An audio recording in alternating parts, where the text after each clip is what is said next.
Okey, hari ni saya dapat satu laptop daripada Gigabyte. Ini model Aero 15 OLED KD, warna hitam. Tapi sebelum tu saya tak suka sebarang pelekat-pelekat ada kat saya punya laptop. Saya cabut je pelekat ni.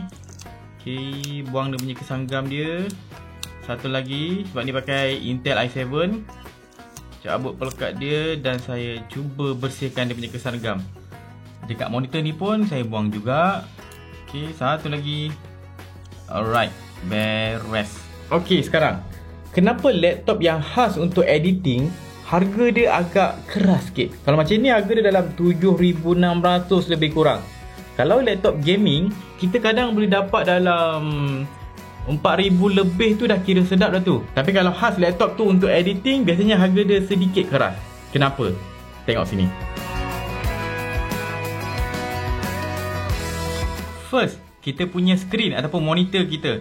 Contoh saya terbalikkan kejap. Okay, tengok screen saya ni. Ini 4K punya screen dengan menggunakan OLED panel, OLED. Memang dia punya kualiti cantik. Screen komputer adalah output yang paling penting. Kalau kita main game ataupun buat kerja typing ke apa, tak kisah sangat. Tapi kalau untuk editor, orang yang memerlukan screen yang berkualiti, bukan sekadar cantik, tapi tepat warna dia, screen sangat penting. Ini dia pakai OLED OLED. Sama macam saya punya handphone. Kalau handphone premium, standard kita pakai OLED.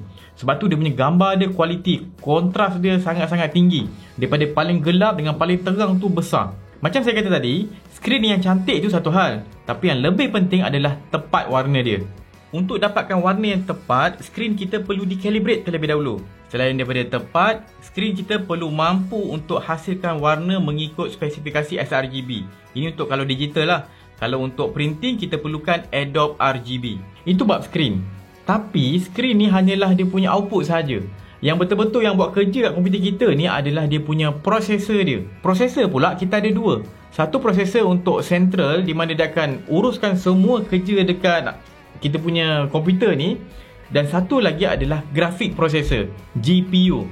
Satu CPU, Central Processing Unit, dan satu lagi adalah GPU, Graphic Processing Unit. Yang Graphic Processing Unit ni khas untuk proses benda yang berulang saja. Untuk editing, GPU memang penting.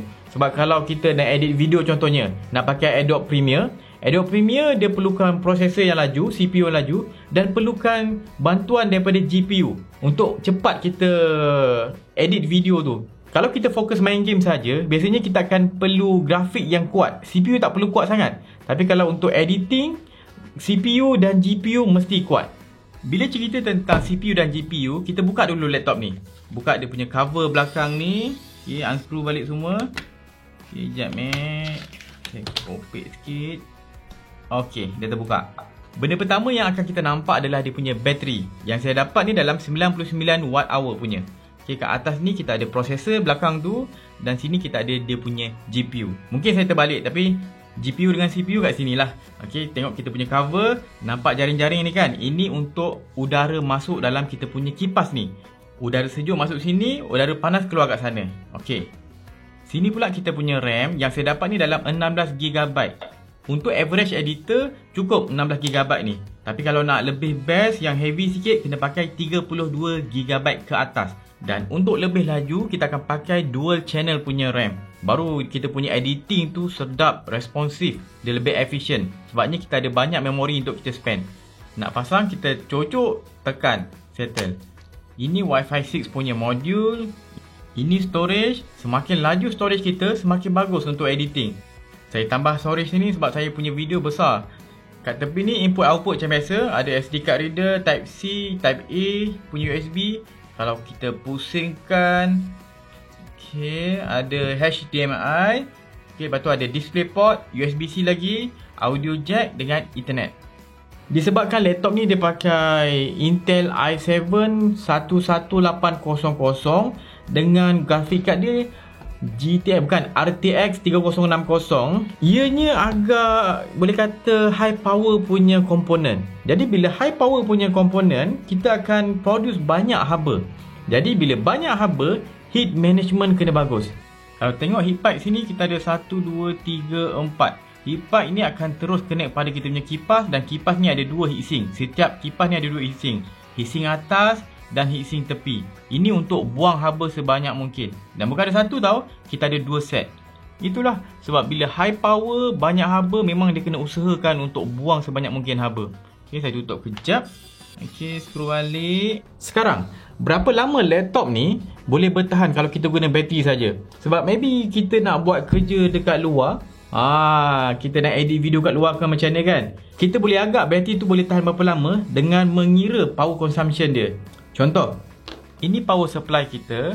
Tengok dia punya watt dia maksimum 230 watt. Kita cocok kat laptop ni dan saya ubah setting power dia. Saya akan pakai power saver sebab saya nak kira berapa banyak power yang digunakan masa kita guna bateri. Untuk charging policy pula saya nak custom supaya laptop ni tidak sentiasa di-charge bateri dia, supaya bateri dia tahan lama.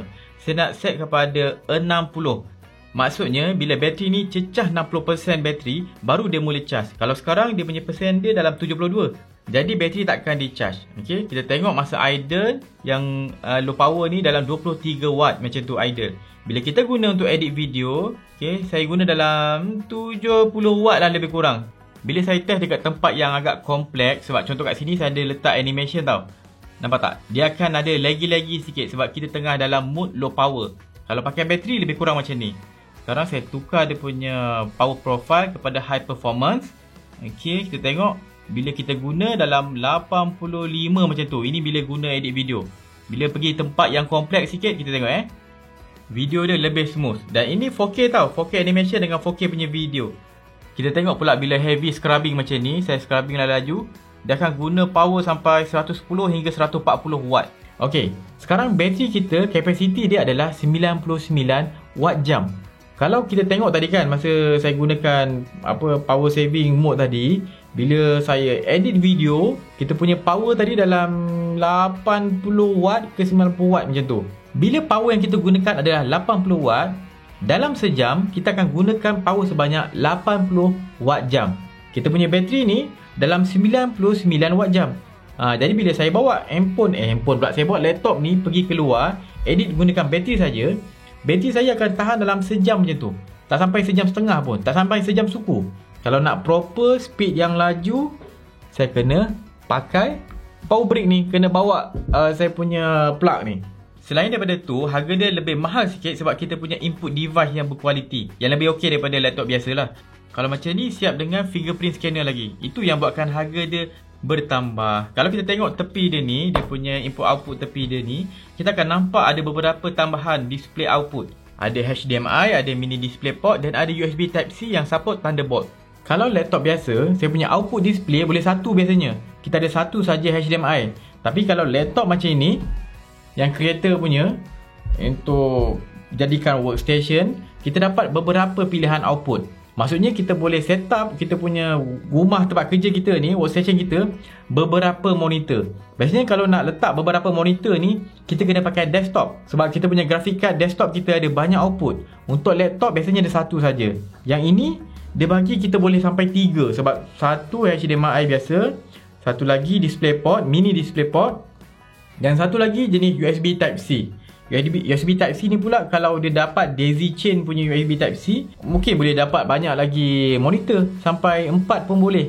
Saya tak tahu limit dia berapa, tapi kalau ikutkan port ni, maybe sampai 4 boleh. Itu yang membuatkan laptop macam ni harga dia keras sikit berbanding laptop yang lain. Kalau direct compare CPU, GPU dengan RAM, memang kita akan rasa macam, tak baloi lah beli laptop macam ni, harga sampai 7,600. Aku boleh dapat spek yang lebih kurang, harga 4,000 lebih, 5,000 lebih. Sebabnya apa? Sebab dia tak tengok full. Screen ni harga dah bertambah.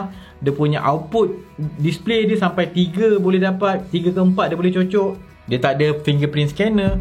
Itulah benda-benda gitu. Dan harga 7,600 ni bukanlah yang paling mahal.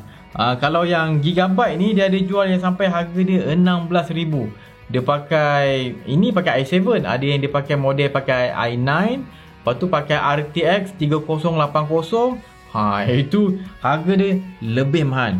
Dia lebih capable, lebih berkuasa, tapi harga dia akan naik lagi lah. Bila makin laju, dia akan makin panas. Bila makin panas, dia punya heat management dia kena lebih dahsyat. Kalau tidak, dia tak boleh handle load power macam tu. Okey, itu sajalah. Saya harap saya punya perkongsian ni bermanfaat. Kalau nak ushare laptop Gigabyte ni, saya akan letak link kat bawah. Cuma kalau nak komplain lah, satu benda saya tak suka kat Gigabyte ni, dekat ni, Gigabyte Control Center ni, yang AI dia. Janganlah turn on sebab dia akan automatic turn on tau. Tengok kalau saya turn on, bila saya buka je software ke apa kan, dia akan automatic ada mode creator dia apa. Jadi kipas dia akan berbunyi kuat. Dengar ni bising kan? Solution dia turn off saja. Jangan lupa follow Bani Buat, subscribe YouTube Bani Buat. Saya Wan Syafiq, jumpa lagi. Assalamualaikum.